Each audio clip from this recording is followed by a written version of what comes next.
Okay, magandang araw po sa lahat mga boss. Ayan, Motrico, La Pastorla Project Part 10. So ayan, nilagay na po yung partition natin. So gypsum board lang po yan, tapos may mga corner beads po sa mga kantuhan niya. So ang kulang na lang po dyan yung tatlong 3 watts na pin light. Tapos siyempre, dodoblehan pa po itong nilagay natin kulay dyan na accent. So yan po yung napiling kulay ni Madam. So dito sa loob, semi-gloss lang na white yung nilagay natin dito. Tapos dun sa ceiling, flat latex lang po yan. So tricolor lahat ng nilagay nating ilaw dito. Pin light, strip light. So yan, tricolor po silang lahat. Tapos dito sa kwarto, ganun din. So okay na rin dito, nakapag-tiles na rin. So ito lang di pa tapos, yung dalawang CR, dalawang toilet and bath CR dito sa loob ng bahay.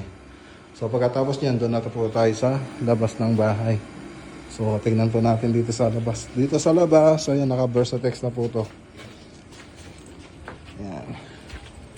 Naka-Versatex na po yung wall natin dito, pati yung perimeter fence, yung bakod natin. Yan, tapos lalagyan pa po na ng accent to. So, abangan nyo po yung accent na ito na ilalagay rito. So, burger brown, tsaka yung whitewash ng Davis po yung ilalagay natin dito. Alright. So, abangan nyo na lang po mga boss.